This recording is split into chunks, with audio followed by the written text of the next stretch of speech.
السلام عليكم ورحمة الله تعالى وبركاته. ازيكم يا شباب؟ عاملين ايه؟ ان شاء الله النهارده معانا اول حلقة من حلقات المراجعة التفاضل الاشتقاق. ندخل كده بقى على الموضوع دايركت عشان ما نضيعش وقت. باذن الله حلقتنا النهارده لكيتشر 1 اللي هي المفروض خاصة بحلقة الخميس ان شاء الله، اللي هنعمل فيه الميت اللي هنحل فيه تقريبا يعني كل الافكار اللي جت على الاشتقاق. وحلقة النهارده عايز اقول لك ان هي ضم اول 3 دروس من الوحدة الاولى، اول درسين من الوحدة الثانية، عليها تقريبا 4 أو 5 أسئلة عندك في الامتحان، فاللي هو كمية كبيرة. فنركز، حلقة النهاردة مهمة جدا جدا جدا، أساس شغلنا بإذن الله في باقي المراجعة. يلا نبدأ بسم الله الرحمن الرحيم. أول حاجة معانا هي قوانين حساب المثلثات. ركز كده معايا عشان إيه كل حاجة تبقى سهلة وبسيطة بإذن الله تعالى. طيب، أول حاجة معانا يا شباب في قوانين حساب المثلثات اللي أخدناها في أولى ثانوي، قانون مشهور جدا جدا جدا وأنا هديهم لك بالترتيب بحيث الدنيا تبقى بسيطة وسهلة. الجا تربيع هاء أو أي زاوية زائد الجتا تربيع هاء أو أي زاوية في الدنيا، ده كده بيساوي الواحد. لو قلت لك هات لي الجا تربيع هاء، هتودي دي هناك بعكس الإشارة. لو عايز الجا تربيع هاء هتودي الجا تربيع هاء بعكس الإشارة. كلام عبيط يعني. طيب، سهل خالص. تاني قانون معايا بيقول لك إن واحد زائد الظا تربيع هاء ده كده بيساوي قا تربيع هاء. طبعا انت فاكر ان قا هاء او قا س او قا صاد قا اي حاجة ده كده مقلوب لمين؟ مقلوب للجتا. وفاكر كمان ان قاتا هاء او اي حاجة دي كده مقلوب لمين؟ مقلوب للجا. يعني لو قلت لك حاصل ضرب ده في ده هتقول لي بيساوي الواحد، حاصل ضرب ده في ده بيساوي الواحد الصحيح. تمام؟ وفاكر كمان بالمناسبة ان الظاتا هاء دي كده بتساوي واحد على الظا هاء.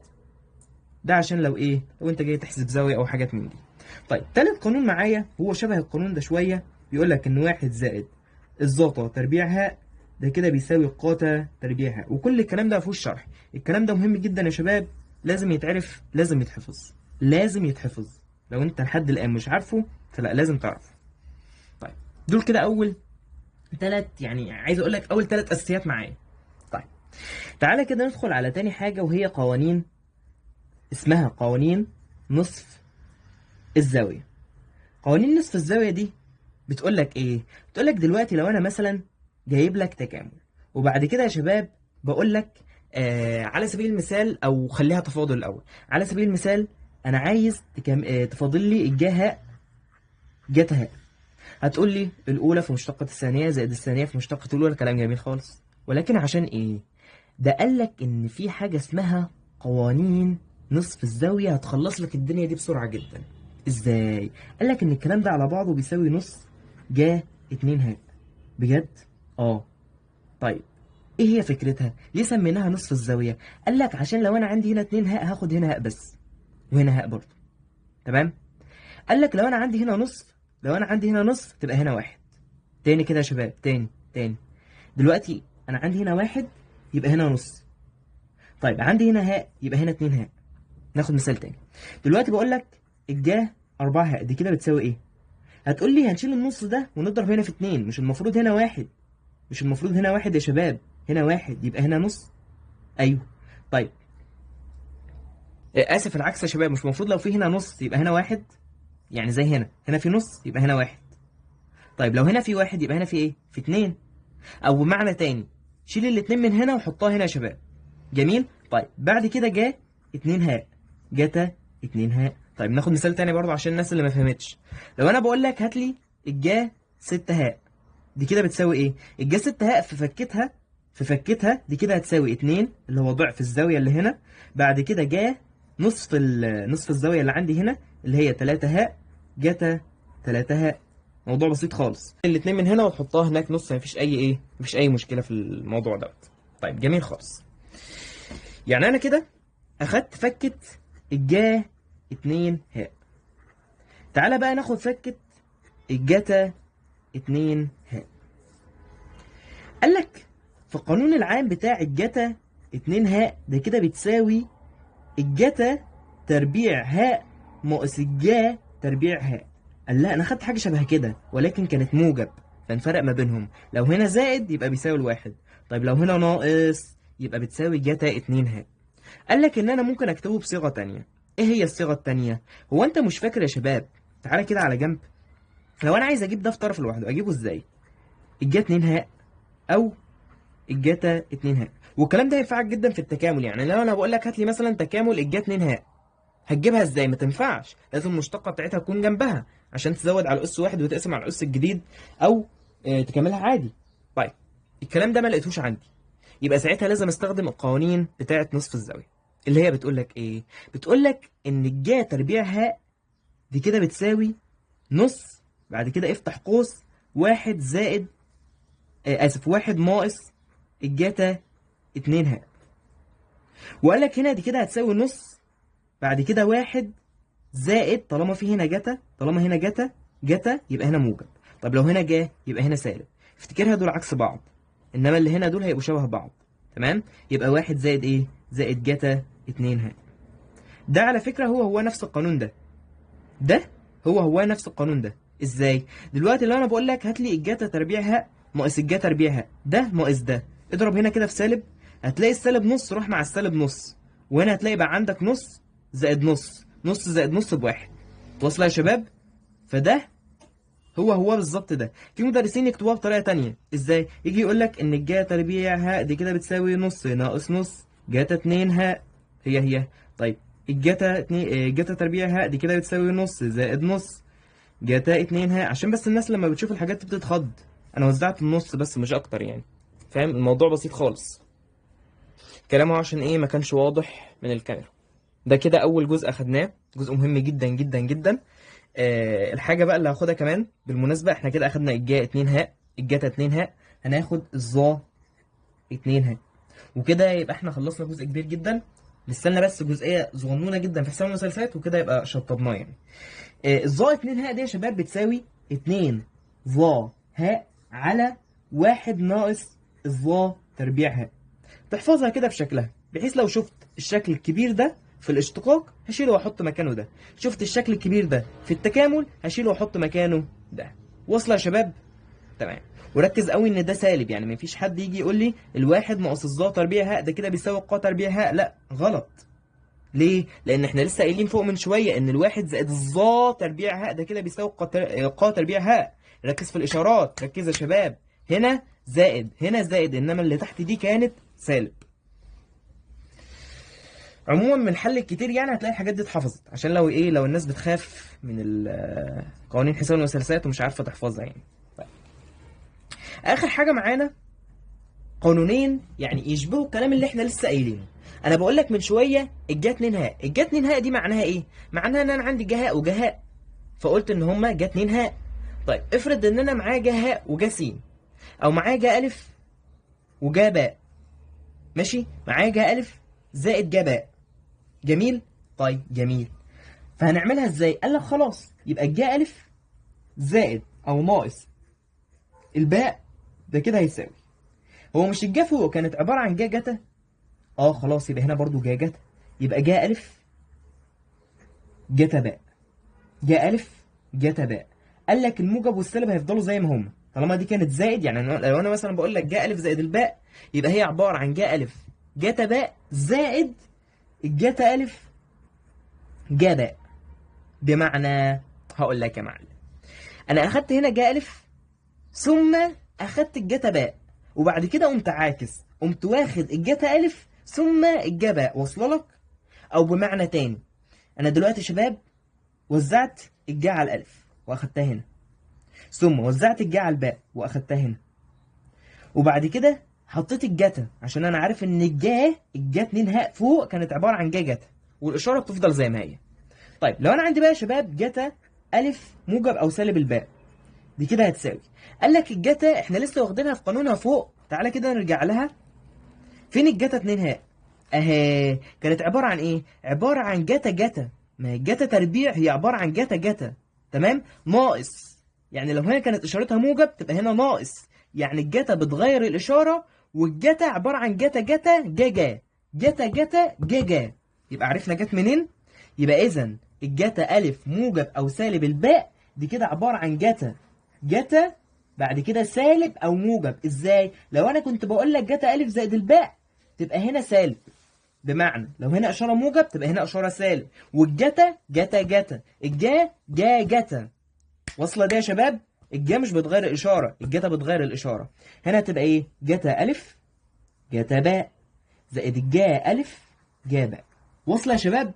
اظن الموضوع سهل خالص. هنا هنكتب عليها بتعكس اشاره. وفاكرين طبعا يا شباب، يعني يمكن الحته دي لو ربطناها بالحته اللي فوق ابدا عمرنا ما هننساها. طيب انا هديك اخر قانون برضو بتاع الظا، وفي الاخر هنراجع عليهم واقول لك طريقه سهله جدا عشان تفتكرهم. يعني الظا الف زائد الباء دي كده بتساوي الظا الف زائد الظا باء على واحد ناقص الظا الف في الظا باء. الظا الف ظا باء. ممكن بقى تلاقي دي عندك في سؤال، فبعد كده تفكها. يعني فاهم؟ اللي هو هيجيب لك العاب بسيطه، يعني مش ما تخافش، يعني مش هيجيب لك حاجات معقده، ولكن في الاكتر في الاغلبيه هتلاقيه جايب لك المنظر ده، تقوم انت على طول محوله لده عشان تشتق بسهوله. بس مش اكتر ولا اقل، الموضوع بسيط يعني. اهم حاجه عندي هو ده وده، وبرضه اهم حاجه عندي هنا هو الجتا والجا. لكن الظا يعني ايه، شكلها معقد شويه وما بتجيش قد كده برضه.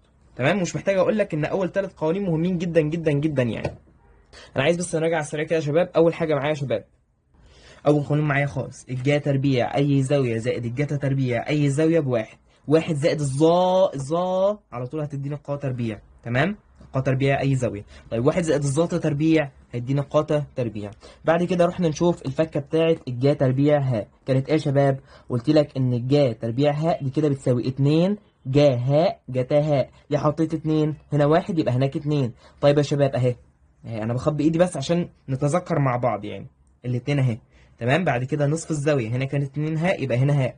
طيب رحنا للجتا، قلت لك الجتا القانون الاساسي بتاعها عكس القانون بتاع الجا تربيع هاء زائد الجتا تربيع هاء، ولكن حط للجا ايه؟ للجا سالب، وفرق ما بينهم. جبنا فكيته، جبنا الشكل ده وجبنا الشكل ده، وقلنا ان الشكل ده هو بالظبط الشكل اللي عندي هنا، مفيش اي اختلاف. بعد كده رحنا جبنا مين؟ جبنا الظا. بعد كده اخر قانونين معانا، لو عندي زاويتين مجموعين او مطروحين في الجا، يعني ما كانتش هاء بس، لا دي كانت هاء وسين او رمزا يعني الف وباء، فساعتها قلنا ان الجا احنا فاكرين ان هي جا جتا. طيب الجتا جتا جتا جا جا، بتغير الاشاره دي ما بتغيرش. والظا ده كان القانون بتاعها. تمام؟ الورق ده ان شاء الله هينزل عندك على التليجرام يعني، فما تقلقش لو الصوره ما كانتش واضحه، او احسن حاجه على اليوتيوب.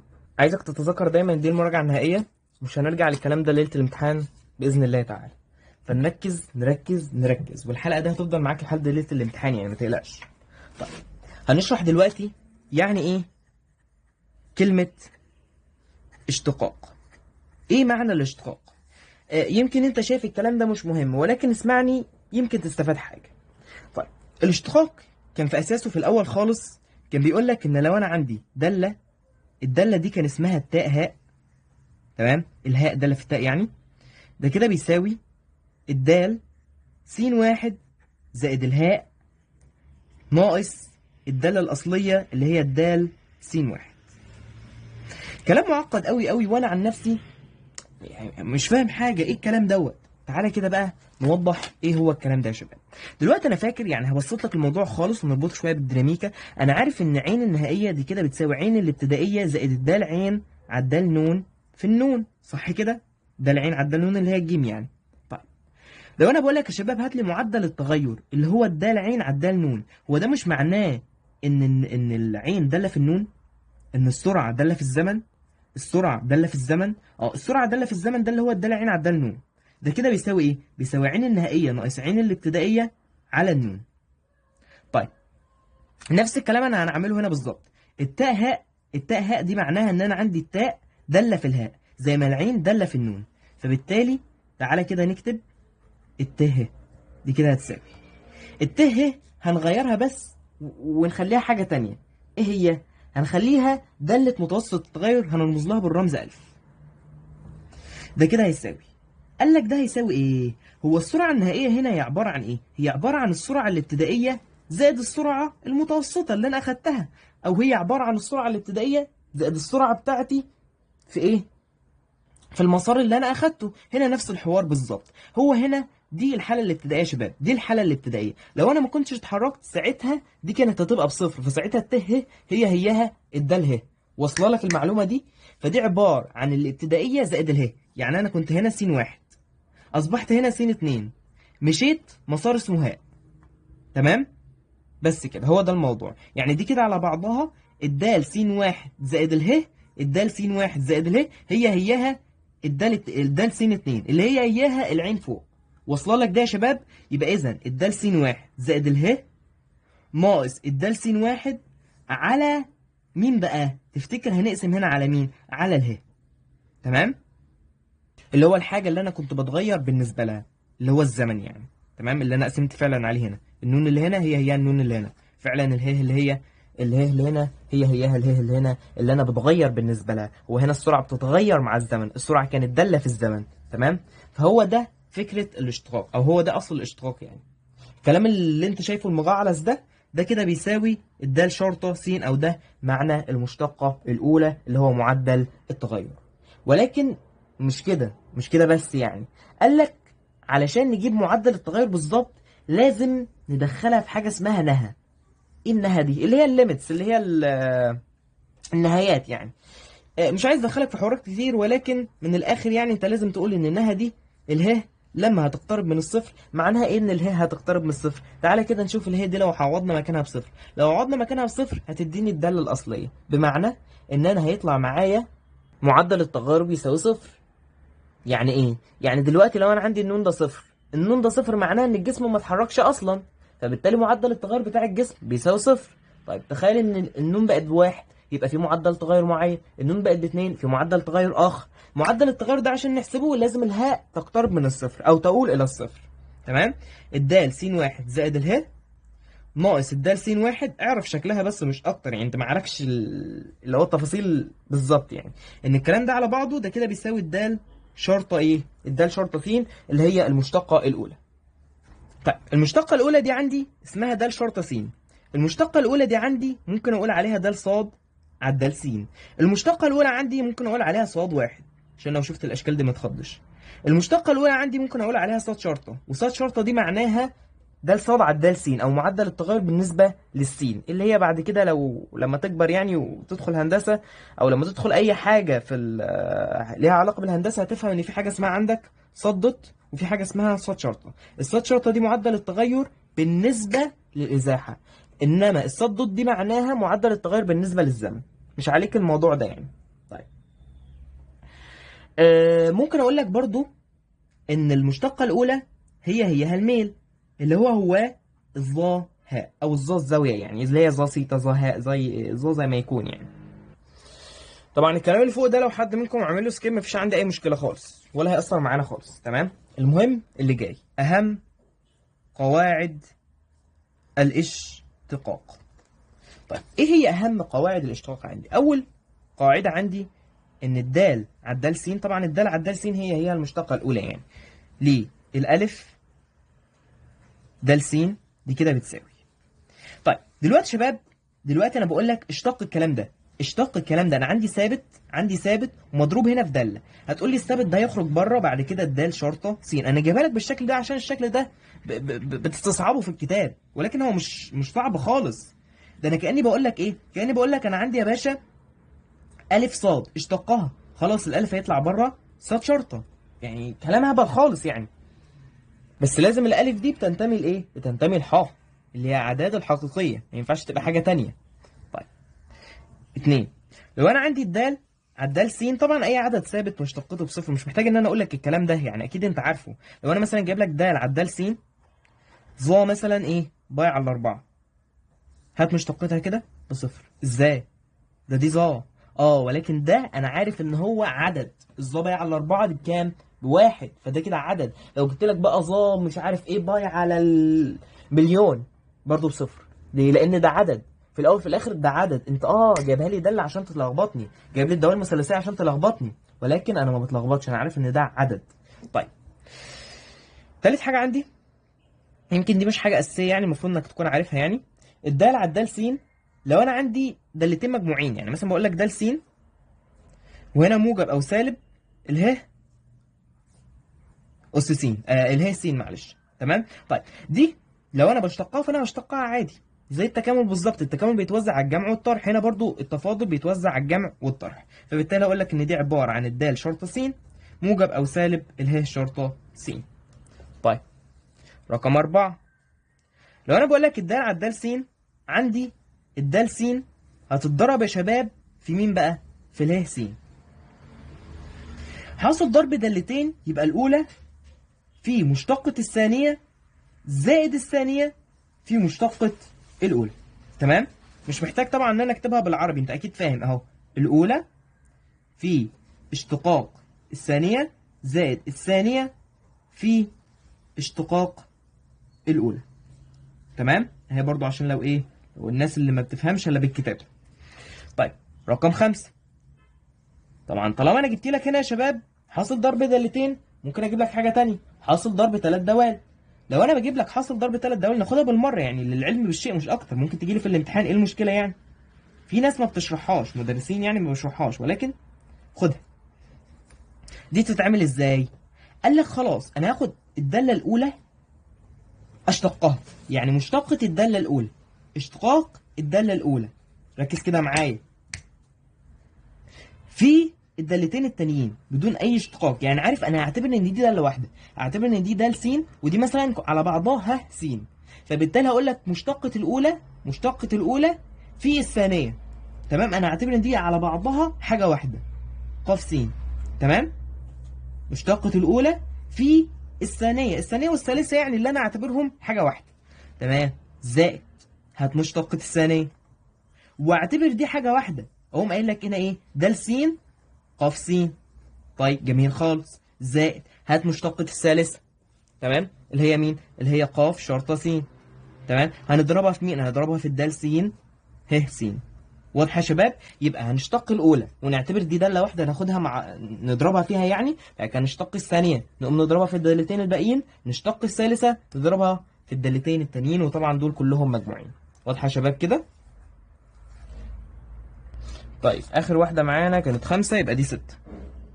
رقم 6 بقى، طبعا طالما انا جبت لك الضرب يبقى انا محتاج اشتغل على ايه؟ محتاج اشتغل على القسمه. طيب جميل خالص.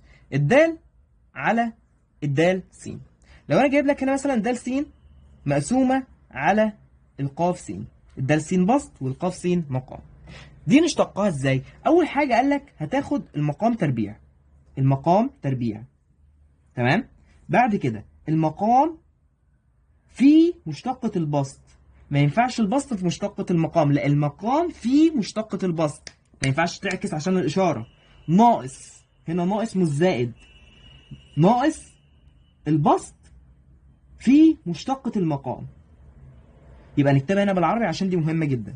اللي أنا عملته المقام تربيع، بعد كده المقام في اشتقاق البسط ناقص البسط في اشتقاق المقام.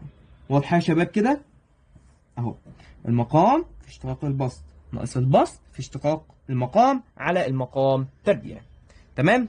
تمام. يعني لو انا مثلا جبت لك 2 على س، هات الدال على الدال س. نجيبها ازاي؟ اول حاجة ادي المقام تربيع، بعد كده المقام في اشتقاق البسط اللي هو 0 ناقص البسط في اشتقاق المقام اللي هو 1. تمام؟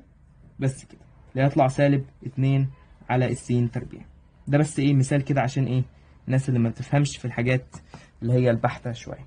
طبعا احنا هناخد امثله كتير يعني في حلقه الميتنج، ما تقلقوش يعني، ولكن انا زي ما قلت لكم اكتر الحاجات هنا هتبقى بشكل بحت شويه. طيب اللي جاي معانا مهم، ودي الاشتقاق البارامتري. الاشتقاق البارامتري كان بيجي ازاي؟ كان يجي يقول لك الصاد داله في العين، تمام؟ وبعد كده يجي يقول لك العين داله في السين، بعد كده يجي في الاخر يقول لك انا عايز الدال صاد على الدال سين. طيب اولا انا هجيب من هنا الصاد، انا عارف ان هي داله في العين، يبقى اذا الدال صاد على الدال عين ده كده هيساوي الدال شرطه عين. تمام؟ وهنا اجي اقول لك ان الدال عين على الدال س اللي هو معدل تغير العين ده كده بيساوي الدال شرطه س. طيب انا عايز ايه بقى يا شباب؟ انا عايز الدال صاد على الدال س، يبقى اذا الدال صاد على الدال س دي كده هتساوي الدال صاد على الدال عين في الدال عين على الدال مين؟ على الدال س. دي هتروح مع دي، دال صاد على الدال س دي كده هتساوي ايه؟ دي كده هتساوي الناتج اللي انا عايزه اللي هو عباره عن ده، اللي هو عباره عن ده في حاصل ضرب ده. تمام؟ عايز اقول لك هنا حته بالمناسبه يعني، وهنقولها كمان شويه. لو انا جايب لك هنا الدال 2 ص على الدال س 2 لا تساوي الدال 2 ص على الدال ع 2 في الدال 2 ع على الدال س 2، لا تساويها ابدا في المشتقه الثانيه يعني. والحته دي هقولها كمان شويه لما ندخل على المشتقات العليا. طيب صلى على النبي. رقم 8. رقم 8 لو انا عندي داله داخلها داله، بمعنى يعني بقول لك الدال على الدال س اشتقي لي الدال، ادي داله اهي يعني دي داله جواها الره س، دي هنشتقها ازاي؟ قال لك يعني تخيل معايا يا شباب ان انا معايا الظا، بعد كده جايب لك جواها مثلا الجا ه، فاهمني ازاي؟ وبقول لك اشتق دي نعملها ازاي؟ قال لك خلاص تعالى نكتب قانون وبعد كده هلعب معاك اللعبه دي. قال لك اول حاجه هنشتق الداله الكبيره اللي بره كانك بتعملها معامله القوس يعني، تمام؟ وهنكتب اللي جواها زي ما هو في مشتقه ما بداخل القوس. يعني لو انا هشتغل على ده يا شباب بقول لك ان الدال س دي كده بتساوي الظا، بعد كده جا ايه؟ جا س. طيب نشتقها ازاي؟ قال لك خلاص اول حاجه هنشتق اللي بره، واللي جوه يفضل زي ما هو. طيب القا قصدي الظا هتبقى ايه؟ هتبقى قا تربيع نفس الزاويه. في اشتقاق ما بداخل القوس اللي هو الجا س اللي هي هتبقى مشتقتها جاتا ايه؟ جاتا س. بس كده يا شباب، تمام؟ ودي اساسا يعني دي كده معناها الدال بعد راء، عشان انت بتتلخبط من الشكل ده معناه ان احنا هناخد الراء يعني ونحطها في السين بتاعه الدال، مش اكتر ولا اقل. انا كان عندي كان بيقول لك ان هما الدال داله في السين، تمام؟ والراء داله في السين، وعايز الدال بعد راء، فاحنا بناخد الراء نحطها في السين بتاعه الدال. فاكر الحوار ده؟ فده كده هو ده. رقم 9 بقى لو انا عندي داله اسيه بقول لك هنا هات الدال على الدال س، دال س اس ن، تمام؟ اول حاجه كنا بننزل الاس، نكتب الداله زي ما هي نقص من الاس واحد في مشتقه ما بداخل القوس، تمام؟ يعني لو كان عندي مثلا يا شباب بقول لك ايه؟ بقول لك الصاد اس 5 يبقى هننزل 5 ناقص من الاس واحد في اشتقاق الصاد اللي هي صاد شرط، بس كده مش اكتر ولا اقل. رقم 10 قلنا احنا فوق ولكن نعيد عليها تاني. لو عندي الصاد بتساوي الكاف حيث ان الكاف بينتمي للحاء يعني الصاد بتساوي 2، فاذا المشتقه بتاعتها اللي هي الصاد شرطه بتساوي ايه؟ بتساوي صفر. مشتقه اي ثابت بتساوي صفر يا شباب، تمام؟ طيب تعالى بعد كده على الحته اللي جايه دي وركز معايا فيها. في ناس هتحسها حته هبله، يعني انا يمكن بدات انزل في الحاجات السهله ولكن مهمه، في ناس بتلخبط فيها. لو انا بقول لك الف س اس ن حيث ان الالف دي بتنتمي للحاء، اشتق، هتشتقها ازاي؟ في ناس بقى تقول لي حاصل ضرب دالتين الاولى في مشتقه الثانيه زائد الثانيه في مشتقه الاولى. اقول لك انا حاجه سهله خالص يا باشا، الثابت يطلع بره، الثابت في التكامل او التفاضل يطلع بره، خلصنا، تمام؟ وهثبتها لك. الصاد شرطه، تعالى كده نطلع الالف بره، نشتق دي هننزل النون تطلع بره معاها، تمام؟ يبقى نون الف، بعد كده السين النون ناقص مين؟ النون ناقص الواحد. طيب طبعا انا ما كتبتش في مشتقه ما داخل القوس لان هي د س على د س، انا بشتق بالنسبه للسين، فد س على د س هتروح بواحد، مش فارقه معايا يعني، تمام يا شباب؟ يبقى من الاخر طلع الثابت بره، لان كده كده انت هتقول الاول في الشقاق الثاني اهو زائد الثاني في مشتقه الاولى، طب ما مشتقه الاولى بصفر لانها ثابت، يبقى ايه؟ مش مستاهله، صح ولا انا غلطان؟ صح، تمام؟ طيب بعد كده عندي حاجه اسمها الداله الجذريه. لو انا عندي الصاد بتساوي مثلا ايه؟ بتساوي جذر السين، نشتقها ازاي؟ قال لك بتساوي اللهم صل على النبي 1 على 2 في الجذر نفسه، يبقى 1 على 2 في الجذر نفسه، يبقى مشتقة الدالة الجذرية 1 على 2 في الجذر نفسه، 1 على 2 في الجذر نفسه. أو لو عايز تشتغلها قوس تقول إن الصاد دي كده بتساوي السين أس نص، الأس اللي جوه على الأس اللي بره، ده جذر تربيعي، يبقى إذا هشتغلها قوس عادي، تنزل للأس بعد كده تنقص من الأس واحد، تمام؟ في مشتقة ما داخل القوس د س على اللهم صل على النبي، د س على د س هتروح يعني مش فارقة معانا.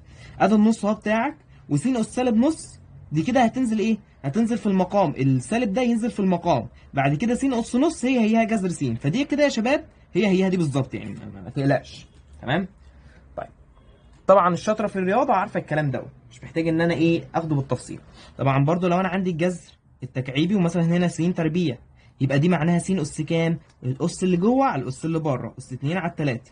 طيب لو س مثلا هنا 5 وهنا كده 4، يبقى دي س اس 4 على 5، الاس اللي جوه على الاس اللي بره. معلش كده تحت، فالايه الكاميرا مش جايبه يعني انا ما بركزش على الكاميرا، بركز على اللي انا بكتبه عشان برضو ما اقولش حاجه غلط، فلا تؤاخذني لو في حاجه ما كانتش باينه يعني. تمام، ده كده الكلام اللي قلناه باذن الله هنزله لك على جروب التليجرام. طيب انا كده هدخل على الدرس الثالث، المشتقات العليا. تمام، انا يمكن نسيت حته نقولها هنا اهو بالمره، اللي هي الدوال المثلثيه. الدوال المثلثيه، الدوال المثلثيه لو انا بقول لك جا س، هات لي اشتقاقها. اشتقاق اهو، هكتب لك هنا ايه؟ هكتب لك هنا الدال على الدال س عشان تفتكر ان احنا هنا اشتقاق مش تكامل. الجا س مشتقتها جاتا س. طيب الجاتا س اشتقاقها سالب جا س. ها سالب جا س، ما احناش في التكامل، احنا في التفاضل. فرق يا شباب، في التكامل بنعكس، في التكامل بنعكس. طيب جميل خالص. طيب لو انا بقول لك هات لي الظا س، هتقول لي عباره عن القا تربيع س. طيب الظا س دي كده عباره عن سالب، طالما فيها تاء يبقى سالب قا تربيع س. طب لو انا بقول لك هات لي القا س، دي كده عباره عن قا س ظا س. طب لو انا بقول لك هات لي القا س، دي كده عباره عن سالب، طالما فيها تاء يبقى سالب قا س ظا س. بس كده يا شباب، وصلى على النبي ويلا بينا ندخل على المشتقات العليا. ما تنساش طبعا ان قاتا مقلوب الجا، القا مقلوب الجتا، اعكس على طول، لو ما فيهاش تاء حط لها تاء، العب كده على اللي بيصحح.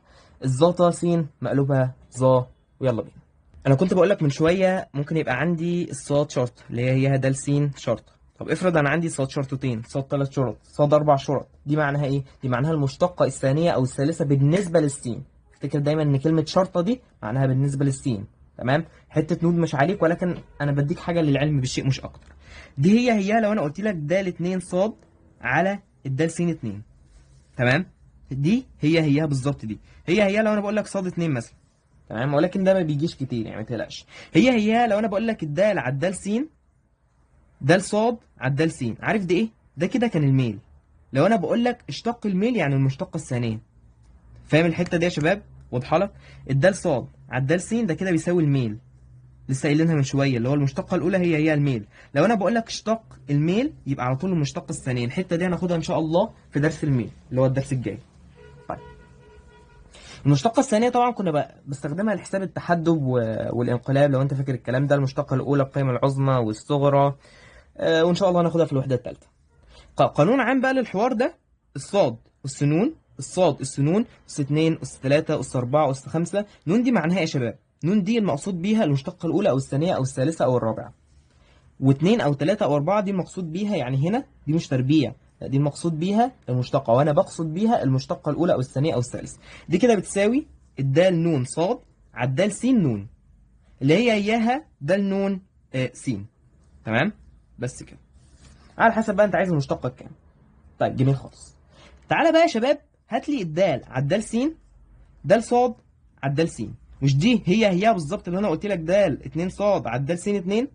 ايوه، انا عايزك بقى تجيبها لي، ما تجيبها لي اشتقها. قال لك دي كده بتساوي الدال 2 ص على الدال س 2 في الدال س على الدال س. انت هنا بالنسبه للدال س وهنا بالنسبه للدال س، فعشان كده بكتب في الدال س على الدال س، فبالتالي دي بتروح. طيب انا ليه بقول لك الحته دي؟ لو انا بقول لك هات الدال على الدال س، دال ص على الدال عين، تعالى كده نقول دي بتساوي ايه. دي كده بتساوي الدال 2 ص على الدال عين 2. ولكن انا هنا بالنسبه للسين، يبقى اجي اقول لك ايه؟ اجي اقول لك في الدال عين على الدال س. افتكر دايما ان انا هنا بشتق بالنسبه للسين، انما هنا انت جايبها لي بالنسبه للعين. فهي عامله بالظبط زي مين؟ عامله بالظبط زي الداله اللي هي كانت الداله البارامتريه، تمام، اللي هي الشاين، قاعده السلسله. فانا عايزك تفتكر الحته دي بالنسبه للدال س، وهنا انت جايبها لك بالنسبه للدال عين، يبقى ما تنساش تضرب في الاخر في الدال عين، في الدال عين على الدال س، الدال س اللي انت عايز بالنسبه لها. طيب بالمناسبه يعني الدال 2 ص على الدال عين 2، لو انا بضربها مثلا في الدال عين 2 على الدال س 2، دي هتساوي ايه؟ محدش يشيل دي مع دي ويقول لي ان هي بتساوي الدال 2 ص على الدال س 2. الكلام ده غلط، الكلام ده غلط يا شباب، دي لا تساوي دي ابدا. تمام، السبب يا شباب، السبب واضح فوق اهو، يعني السبب واضح فوق. تمام، ان احنا لازم نضرب في الدال عين على الدال ايه؟ على الدال س، بس مش اكتر ولا اقل. عشان لا ساعات بيجيب لك قاعده الشاين في الحته دي، فانت بتتلخبط وبتنسى تضرب في الدال عين على الدال سين، وانا متاكد ان كله عارف الحته دي اساسا، ومن كتر ما انت بتغلط فيها عرفتها. طيب تعالى كده افرق لك بين حته برضو مهمه. لو انا بقول لك دال 2 صاد على الدال س 2، انا عارف ان دي المشتقه الاولى، بس دي ما هيش هي لو انا بقول لك الدال صاد على الدال س الكل تربيع. لا، الدال صاد على الدال س الكل تربيع دي معناها المشتقه الاولى وربعها. ما هيش هي لو انا بقول لك الدال 2 صاد على الدال س 2، في ناس بتفكر ان دي تربيع، لا دي المشتقه الثانيه. بس انا كده خلصت الدرس بتاع المشتقات العليا، باذن الله هناخد عليه الامثله في الميتنج. بعد كده هندخل على الدوال الاسيه واللوغاريتميه، او بمعنى تاني اللو خلاص. طيب عايزك تكون عارف وتكون متاكد ان الداله الاسيه دي كده معكوس الداله اللوغاريتميه. الداله الاسيه معكوس الداله اللوغاريتميه، يعني الدال س والدال اس سالب 1 س، دول ايه علاقتهم ببعض؟ معكوسين لبعض، حاصل ضربهم في بعض بيساوي الواحد. الاثنين دول معكوسين لبعض، انعكاس لبعض، تمام؟ المعكوس الضربي دول برضو معكوسين لبعض. بمعنى دلوقتي يا شباب، لو انا بقول لك ارسم لي الداله الاسيه، الداله الاسيه عامله كده، دي رسمتها، دي كده الداله الاسيه اللي هي ا اس س. طيب الداله اللوغاريتميه دي بتتماثل حول هذا المحور، عشان انا بقول لك هي المعكوس بتاعها. هو يعني ايه المعكوس؟ المعكوس معناه انك تقلب الكلام دوت. معناه يعني تخيل كده، انت ايه انعكاسك في المرايه؟ انعكاسك في المرايه هو نفس الصوره بتاعتك، ولكن الصوره مقلوبه، عينك اليمين بتشوفها عينك الشمال. فاهمني ازاي؟ نفس الحوار بالظبط، هتلاقي الشكل بتاعي يبقى عامل كده. هنا كانت بتقترب من محور السينات، هنا تقترب من محور الصادات. تقترب من محور السينات السالب، تقترب من محور الصادات السالب، تمام؟ وعند النقطه ده بالظبط، عند النقطه ده واحد، وعند النقطة ده واحد، وهقول لك ليه. هثبتها لك. هنا دي الدالة اللوغاريتمية. هو الدالة اللوغاريتمية اللي هي اللو، يعني لو نفترض مثلا ان هي لو اللوغاريتم الطبيعي للواحد بيساوي ايه؟ بيساوي الصفر. ما هو فعلا اهو للواحد بيساوي الصفر. عشان كده عند الواحد بتقطع محور السينات، يبقى الدالة اللوغاريتمية عند الواحد بتقطع محور السينات، عشان كده اللو واحد بكام؟ بصفر. اللو واحد بصفر، تمام؟ طيب هنا الصاد هي اللي بتساوي الواحد، الصاد دي كده بتساوي ا اس س، تمام؟ الصاد هي اللي بتساوي الواحد، فاهمني ازاي؟ لو انا بقول لك ان الصاد بتساوي الواحد مثلا، فامتى الالف اس حاجه تساوي الواحد؟ انا عارف ان الالف اس صفر بتساوي الواحد، فبالتالي هنا السين فعلا هتطلع بتساوي ايه؟ السين بتساوي الصفر. اي حاجه اس صفر بتساوي الواحد، فالالف ده عباره عن اي عدد حقيقي. الف اس صفر بيساوي ايه؟ بيساوي الواحد. عايزك تفتكر حاجه مهمه جدا، يعني دي تعتبر يا شباب بيزكس، اساسيات. لو انا بقول لك ان الدال س دي كده بتساوي لو الف س، دي معناها ايه؟ دي معناها ان الصاد بتساوي لو الف س. طيب ده اسمه الاس، تمام؟ وده اسمه، ده كده اسمه الاساس، وده اسمه الناتج. هفهمك يعني ايه الكلام ده دلوقتي. انا مش لسه قايل لك ان الداله دي معكوسه لدي؟ ايوه لسه قايلين فعلا الكلام ده. قال لك خلاص الالف هيجي هنا اساس، والصاد هتطلع اس، الكلام ده هيساوي السين، تمام؟ ده نفس الكلام اللي فوق، ولكن احنا عاكسين هنا السين بالصاد يعني مش اكتر.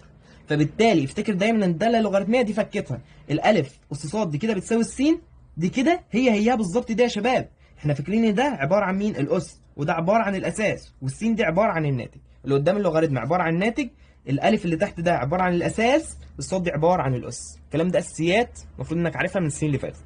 يبقى له ناتج، بعد كده هنا اساس، هيساوي ايه؟ هيساوي اس. بس انا كده خلصت، انا كده يعتبر خلصت، فنشت فعلا الداله الاسيه والداله اللوغاريتميه. لما ربطناهم ببعض الموضوع بقى سهل خالص. انت عايز مني ايه دلوقتي؟ هتقول لي انا عايز منك يا باشا تجيب لي المجال بتاع اللو، المجال الاول بتاع اللو عشان نكون عارفينه. طيب تعالى ناخد مجال اللو، حاجه كده بسيطه خالص، ونبدا ناخد الخواص بتاعه اللوغاريتمات، وبعديها هندخل على اشتقاق الداله الاسيه والداله اللوغاريتميه. طيب الدال س لسه قايلين من شويه ان هي عباره لو الف س، على سبيل المثال يعني ان الصاد بتساوي لو الف س. السين هنا لازم تنتمي لحاه الموجبه، بمعنى ما ينفعش اجيب لك لوغاريتم العدد سالب، ما ينفعش ابدا تجيب لي لوغاريتم العدد سالب، تمام؟ والالف اللي تحت دي هتنتمي لح الموجبة ولكن ما عدا الواحد. ازاي الكلام ده؟ ادي اهو لوج، بعد كده هنحط هنا واحد 5. الدالة ايه؟ هتقول لي ماس ايرور. فبالتالي يا شباب الالف اللي تحت دي اي حاجة في ح الموجبة ما عدا الواحد. السين دي ممكن احط واحد صح، ولكن هيطلع لي بصفر وانا عارف الكلام دوت. تمام؟ فبالتالي السين بتنتمي لح الموجبة، السين بتنتمي لح الموجبة، مفيش لوغاريتم عدد سالب اهو نسبتها. ادي اللوج. اللوج اللي تحت ده يا شباب، او تعالى اجيبها لك من اللن. اللن ده يا شباب عارف معناه ايه؟ اللن اللي تحت ده هو بالظبط له ه. هو بيقول لك لن اكس، لن اكس هي بالظبط له ه س، عشان تكون عارف برضو الكلام ده. اللن دي يا شباب هياها له ه. انما اللوج اللي انا كنت كاتبها من شويه دي اللي هي اللي بيسموه تقريبا، مش فاكر اسمه ايه الصراحه، بس هو اللي هو اللو اللي الاساس بتاعه بيساوي 10. تمام؟ اللو اللي الاساس بتاعه بيساوي 10. تمام؟ يبقى اللوج ده يا شباب هو اللو اللي الاساس بتاعه كام؟ اللي الاساس بتاعه 10. تمام؟ ده اللوج العادي اللي انت ممكن تغير فيه براحتك.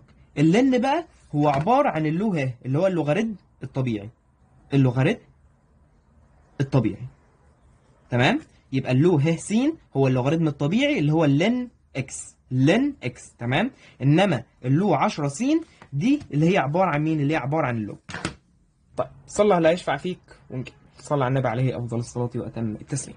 خواص اللوغاريتمات، انا اظن كده ايه ما سبتش حاجه الا لما قلتها، يعني الكلام ده المفروض انت عارفه اصلا، ولكن هنشرحه. قبل ما نشرح خواص اللوغاريتمات انا عايزك تعرف ان الهاء دوت، اللو ه دوت، الهاء ده هو العدد النيبيري اللي هو 2.7 تقريبا. تمام؟ الهاء ده على الآلة الحاسبة اللي هو الاي. بنجيبه ازاي؟ شيفت بعد كده لن، او لو انا عايز اجيب الاي على طول هتكتب الفا بعد كده ايه؟ الاكس 10 اس اكس. تمام؟ اللي هي اللي تحت دي، اللي هو لو ضغطت عليها شيفت، لو ضغطت عليها بالشيفت هتديك الباي يعني. تمام؟ ما علينا.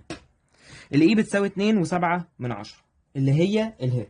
الهاء دي يا شباب في اصلها يعني هي عبارة عن 1 زائد الواحد على مضروب الواحد زائد الواحد على مضروب الاتنين زائد الواحد على مضروب التلاتة الى ما لا نهاية. بقى كلام ايه؟ كلام داخل في الجبر وملناش دعوة بيه.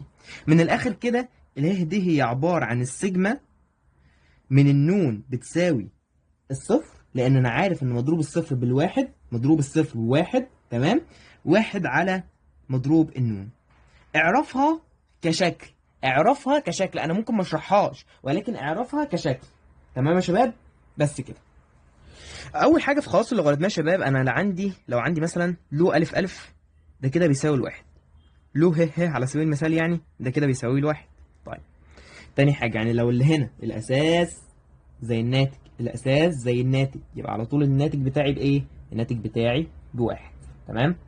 طيب لو عندي الف لو الف س، الف اس لو الف س، طب ما دي داله اسيه ودي داله لوغاريتميه وانا عارف ان هم معكوسين لبعض، يبقى الكلام ده بيساوي س. اعرفها بقى بالشبه على طول. يبقى اما تشوف الشكل ده، جت في امتحان قبل كده، جت في امتحان والله كانت جايه بالشكل ده، اله اس لو ه س، وكانت هنا بقى س تربيع زائد الواحد زائد الخمسه زائد مش عارف ايه، وبيقول لك هات المشتقه بتاعتها. على طول هتشيل دي وتشتق دي على طول. واصله يا شباب؟ طيب رقم 3. رقم 3 لو انا عندي لو الف، لو الف اهي س اس نون، قال لك النون دي ممكن تنزل قدام، يعني الكلام ده ايه؟ هيساوي النون لو الف س. تمام؟ النون دي ممكن تنزل قدام يا شباب، النون ده ينزل قدام عادي. طيب رقم 4. رقم 4 لو انا عندي لو ه س مضروب مثلا في لو س ه، الكلام ده هيساوي الواحد. ليه؟ تعالى بقى اما نشرح قاعدة الضرب وقاعدة القسمة وبعد كده نجيب الحتة دي. يعني انا دلوقتي شباب عندي اللو على سبيل المثال لو انا عندي لو الف س ص، لو الف س ص ده كده بيساوي اللو الف س زائد اللو الف ص، الجمع بيتحول الى ضرب. طيب بالمناسبه ناخد القسمه، لو انا عندي لو الف س على ص، القسمه تتحول الى طرح، لو الف س ناقص لو الف ص. تمام؟ يبقى القسمه تتحول الى طرح، انما بالنسبه للضرب بيتحول الى ايه؟ بيتحول الى جمع. طبعا اللو دي لو انت هتكتبها على الآلة، لو هي لو ه تكتبها لن، لو هي لو بالشكل دوت تكتبها لوج. تمام؟ لو كان الاساس بتاعها 10 يعني. طيب رقم 7. رقم 7 مشتقة من ده ه ومن ده ه. وتوضح لك الموضوع اكتر. هو لما اقول لك له ه س، دي كده بتساوي ايه؟ دي كده بتساوي له ه س على اللو ه ه. بمعنى انا اخدت مره اللو ه مع السين، واخدت مره اللو ه مع اله، لو ه ه بواحد. طيب لو على سبيل المثال لو واخد لو ه س ص، دي كده بتساوي اللو ه ص على اللو ه س. تمام؟ يبقى لو شفت لو ه ص على اللو ه س، دي هياها اللو س ص، اللو س ص. يعني لو شفت لو ه ص على اللو ه س، هياها الايه؟ هياها اللو س ص. طيب هنا ده سوى الواحد ليه؟ لأن أنا كأني بقول لك اللو ه س على اللو ه ه، اللي هي بإيه؟ اللي هي بواحد. تمام؟ هتتضرب في اللو ه ه على اللو ه س، فدي هتروح مع دي، ودي بواحد ودي بواحد، هيساوي الواحد الصحيح. واصلة لك؟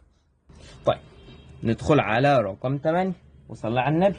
طيب رقم 8 بتقول لك يا شباب لو أنا عندي اللو ص س، نفس الحته اللي فوق بالظبط، ولكن انا بلعب العاب، هياها واحد على لو س ص. تمام؟ هياها بالظبط، حاصل ضرب دي في دي بيساوي الواحد. تمام؟ بس هي نفس الكلام اللي قلناه برضو فوق، يعني هي ما تعتبرش عدد، يعني يعتبرهم تبع بعض. تمام؟ هي حاجات سهله خالص يعني. بالمناسبه في حته صغنونه كده من النهايات ناخدها، وان شاء الله تتقال تاني في النهايات، انها السين لما تقول الى ما لا نهايه، السين بتقول الى ما لا نهايه، لو ه س دي كده بتساوي ما لا نهايه. يعني من الاخر كده اللو ه لما هتعوض مكان السين بما لا نهايه هتديك ما لا نهايه. تمام؟ وافتكر دايما ان الداله اللوغاريتميه المعكوس بتاعها الداله مين؟ الداله الاسيه. بمعنى انا ممكن اقول لك هنا اله اس ما لا نهايه، دي كده هتساوي ايه؟ هتساوي الما لا نهايه. ما الهي دي هتيجي هنا يا شباب، اله هي عباره عن مين؟ هي عباره عن الاساس، اس الما لا نهايه هتدينا مين؟ هتدينا السين اللي هي كانت قيمتها ما لا نهايه. الحاجات دي مهمة، الله يرضى عليك، مهمة جدا جدا جدا. هما 3 حاجات بس، يعني من النهايات انا هتحس الموضوع صعب ولكن سهل جدا. لما السين بتقول الى الصفر، اللو ه س دي كده بتساوي السالب ما لا نهاية. ده معنى ايه؟ ده معناه ان اللو ه صفر مش هتلاقيها على الآلة الحاسبة، هتطلع معاك ايرور. الكلام ده مش موجود عندك في الآلة الحاسبة، انا بقول اهو اللو ه صفر دي كده هتساوي سالب ما لا نهايه. ده معناه ايه؟ ده معناه ان اله اس السالب ما لا نهايه دي كده هتساوي ايه؟ دي كده هتساوي الصفر. عملناها ازاي؟ جبنا ده هنا اهو وده طلع الناتج. طيب جميل خالص زي الفل. رقم 3 انها لما السين بتقول الى الما لا نهايه، ايه بقى يا شباب؟ معذرة خليها واحد. لما السين تقول الى الواحد لو ه س، عشان احنا اخدنا الما لا نهايه فوق. طيب لما نعوض مكانها بواحد، احنا عارفين ان هي بتساوي الصفر، دي طبعا حاجه سهله. يبقى اله اس صفر دي كده هتساوي ايه؟ دي كده هتساوي الواحد، ودي كانت العلاقه الثالثه بتاعتها. تمام؟ بس كده دول ال3 علاقات اللي عندك يا شباب في النهايات المقررين عندك في اللغه، مش هقولهم تاني في النهايات. تمام؟ فنراجع عليهم ونحترم نفسنا والموضوع بسيط خالص يعني. طيب صلى على النبي. اشتقاق الدوال الاسيه واللوغاريتميه. انا مش عايزك تمل ولا عايزك تزهق، الموضوع بسيط خالص. ده اخر جزء معانا باذن الله، اخر جزء معانا. انا مش عايزك تزهق، انا عارف انك زهقت وانا كمان، ولكن ده اخر جزء معانا باذن الله تعالى. الدال س لو بتساوي اله اس س، اشتقاقها بيساوي ايه؟ احنا حافظين كلنا يعني ان الدال شرطه س هتساوي اله اس س. جت ازاي بقى يا شباب؟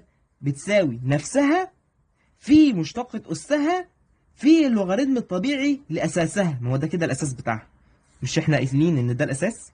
ايوه. وده عباره عن ايه؟ ده عباره عن الاس، وده عباره عن الناتج. تمام؟ يبقى مشتقة الداله دي الداله الايه؟ الداله الاسيه. ده كده هيساوي ايه؟ ده كده هيساوي نفسها في اشتقاق اسها في اللوغاريتم الطبيعي اللي هو اللو ه لايه بقى؟ لاساسها. بمعنى لو الدال س دي كده كانت بتساوي أ أس س، ده كده هيساوي إيه؟ ده كده هيساوي نفسها في مشتقة أسها في اللوغاريتم الطبيعي لأساسها. أساسها اللي هو كان الألف. تمام؟ طيب لو حطيتها هنا مثلا 2 يبقى دي هتبقى 2، هنا 3 يبقى دي هتبقى 3، س تربيع يبقى نزل 2 س. واضحة؟ واضحة. تمام؟ نخليها إيه؟ كده أهو صيغة عامة عشان برضو الناس وهي بتنقل ما تلخبطش. أ أس س دي كده هتساوي أ أس س في الواحد في اللو ه ألف. طيب يبقى دي كده اشتقاق الدالة ايه؟ اشتقاق الدالة الأسية. طيب اشتقاق الدالة اللوغاريتمية اللي هي اللو، هنا كانت عبارة عن ايه؟ عبارة عن ألف أس س، إنما دي اللو اللي هي الدالة الأسية ألف س مثلا. لو أنا عندي مثلا لو ه س، أنا عارف إن دي واحد على السين وحافظينها، تمام؟ حافظين إن اشتقاقها بواحد ايه؟ بواحد على السين، المشتقة بتاعتها يعني. طيب جت منين دي؟ هقولك دي كده بتساوي مشتقة ما بداخل القوس، القوس اللي هو ده يعني، على مشتقة ما بداخل القوس على القوس نفسه في لو ه الأساس. بمعنى لو أنا اتلقيت يا شباب، لو أنا اتلقيت في الدالة طبعا لو ه الأساس، لو ه الأساس لو هي كانت دالة لوغاريتمية فبالتالي على طول إيه؟ فبالتالي على طول دي بواحد، فمش هكتبها. يعني من الآخر لو أنا اتلقيت لن، افتكر إن دي كده كان اسمها لن، لو أنا اتلقيت دي اللي هي اللن يعني، اتلقيت يا شباب ان عندي البسط مشتقة المقام، البسط مشتقة المقام على طول لن المقام. هنكتب انا لو البسط اشتقاق المقام، الكلام ده عندك في التكامل بس كده له المقام. يبقى لو البسط اشتقاق المقام اذا الدال س بتساوي لن المقام. الدال س مش الدال شرطة س، لان دي حتة في التكامل ليها علاقة يعني بالتكامل كده. البسط اشتقاق المقام على طول هاخد لن المقام. طيب لو الدال س دي كده كانت بتساوي لو ألف س، دي كده هتساوي واحد على الدالة اللي هي ما بيداخل القوس، على ما بيداخل القوس في اللوغاريتم الطبيعي للأساس اللي هو مين؟ اللي هو الألف. تمام؟ يبقى مشتقة ما بيداخل القوس اللي هو يبقى الواحد على القوس، تمام، اللي هو السين في اللوغاريتم الطبيعي للأساس. ده كده الأساس، ده كده الناتج، ده كده الأس. أشوفكم إن شاء الله الحلقة الجاية، والسلام عليكم.